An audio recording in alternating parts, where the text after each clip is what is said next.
A charred body, cryptic clues, and a trail of false identities left investigators puzzled. Join me today as we revisit the eerie tale of the Isdal Woman and delve into the latest developments in this decades-old mystery. In 1970, one of the most baffling cases in history unfolded in the remote valley of Isdalen in Norway. On November 29, 1970, a Sunday, the tranquility of Isdalen was shattered when a hiker stumbled upon a grim sight. Half submerged in a rocky area called Stubdal, nestled between jagged peaks and thick trees, was a woman lying on her back. Every shred of identification, every label on her belongings, had been methodically removed. This wasn't merely a case of stripping away brands or sizes.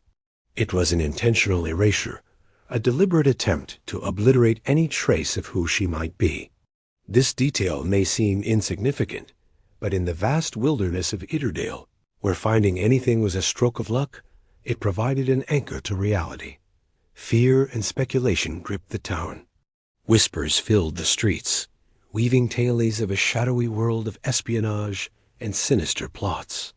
Whoever this woman was, she had clearly gone to extreme measures to conceal her identity. Post-mortem examinations uncovered alarming details about the woman's demise.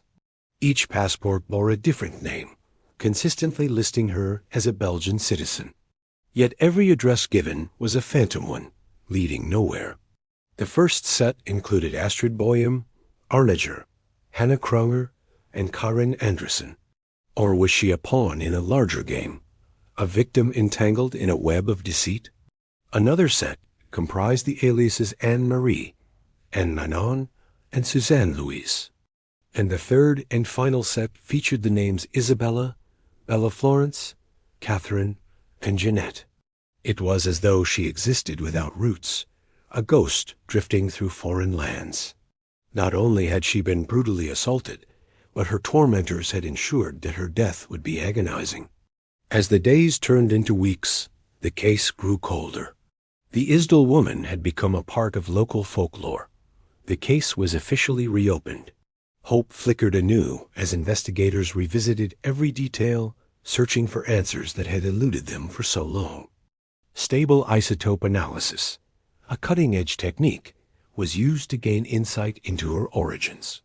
But the revelations didn't end there.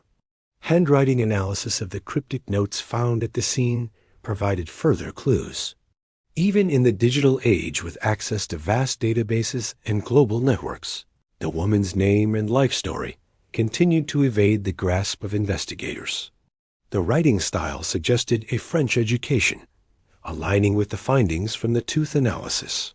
While intriguing, this theory remains speculative. Direct evidence linking the Isdal Woman to Junud has yet to be uncovered.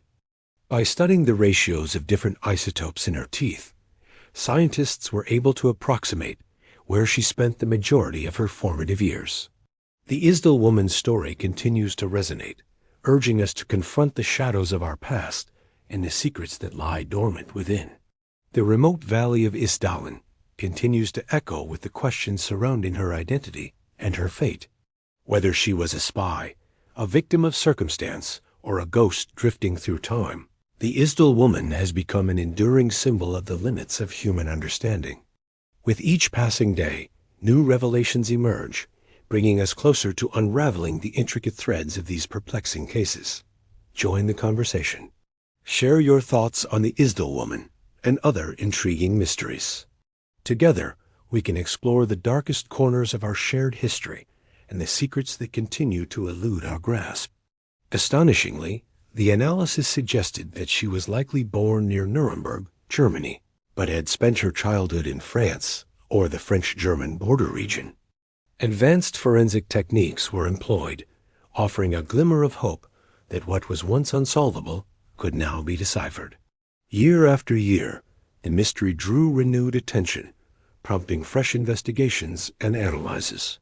Evidence faded, witnesses moved on, and the Isdal Woman became a fading memory. But the truth, like a stubborn ember, refused to be extinguished. Staff described her as solitary, wary, and uncommunicative. Although she changed rooms frequently, No forced entry or theft from her rooms was ever reported, suggesting a cautious nature. Her preference for isolation and her constant fear of detection pointed towards a life lived in secrecy. According to a 2023 article in the Neue Zürcher Zeitung, a prominent Swiss newspaper, the Isdal woman may have been connected to François Genoud, a controversial Swiss banker. The theory suggests that the woman was an accomplice of Genoud, who was known for his links to Nazi Germany and later to Palestinian militant groups. The lethal cocktail of sleeping pills, carbon monoxide, and incineration painted a picture of a terrifying ordeal. This unique detail became a minor sensation, sparking debates across the country about whether it could lead to the woman's identification. Investigations reached far beyond Norway's borders, venturing into neighboring countries where the woman had been spotted. This collaborative effort aimed to uncover any link she might have had to unsolved cases or missing persons reports, hoping that somewhere, somehow, a vital piece of the puzzle was waiting to be found. 2 suitcases were found in a locker at Bergen railway station, holding the key to the enigmatic woman's life. Or so they hoped. The majority of the items discovered in the suitcases were consistent with the woman's movements and the information gleaned from witnesses in the cities she visited. However, there was one glaring exception. The origin of the burnt paper was never determined. Despite extensive searches of her frequented areas, nothing similar to the burnt paper was found, leaving investigators baffled. Inside the suitcases, investigators found a collection of items that hinted at a life lived in secrecy and deception. The absence of identification meant that they had no way of knowing who this woman was or how she ended up in such a desolate spot. Maps and timetables suggested a woman always on the move, mapping out her journey with precision. And the array of different currencies, from Belgian francs to British pounds, German marks, and Norwegian kroner, painted a picture of a globetrotter who navigated international borders with ease. The soot in her lungs indicated that she was very much alive when the flames engulfed her. Her teeth, carefully extracted from her jaw, were a final, chilling touch to a nightmarish scene. The absence of a name left her reduced to a mere number, case 701,129. But as the investigation progressed, a series of peculiar details began to emerge pointing towards a life shrouded in secrecy. Her face was so badly burned that it was impossible to determine her age or identity. A gruesome scene bore witness to an unimaginable ordeal. Her arms were stretched out above her head, and her legs tightly shut. They learned that she had visited multiple cities in Norway over a span of 5 weeks, moving from one hotel to another like a fleeting shadow. Each location added another layer of complexity to the mystery, making the task of unraveling her identity even more daunting. All that could be made out were 2 gold fillings in her upper jaw. As news of this haunting discovery spread, investigators were faced with a perplexing puzzle. Amongst the charred remnants, something caught the eye. An empty bottle of St. Halvard, a traditional Norwegian fruit brandy, stood out amidst the debris. During the initial probe, the police managed to piece together some fragments of the woman's journey. But what truly sent shockwaves through the small town was the condition of her clothes. On closer inspection, investigators noticed something deeply disturbing. It was as if someone had gone to great lengths to ensure that this woman's past would forever remain a mystery. The gravity of the situation began to sink in. Meanwhile, forensic analysis of the body yielded grim insights. Adding to the macabre puzzle, her hands were clenched, suggesting a desperate struggle. As investigators grappled with this horrifying new information, the community in Odda remained on edge. Days after the unsettling discovery in Isdalen, a crucial break appeared on the horizon. Multiple wigs, an array of disguises, and non-prescription glasses hinted at a woman who carefully crafted her appearance, adopting different personas at will. But it was the 8 different passports that truly captured the essence of this woman's elusive nature. Amongst these documents were 3 distinct sets of names associated with the woman. This revelation left investigators grappling with more questions. Was this woman a master of disguise, adept at assuming different identities? As the investigation deepened, even more peculiarities came to light. Adding another layer to the puzzle, the hotel staff who interacted with the woman recalled her smelling faintly of garlic. In an unexpected twist, the case took an international turn. One of the most puzzling aspects of the case, the woman's behavior at the hotels where she stayed, remained a mystery. The police were perplexed.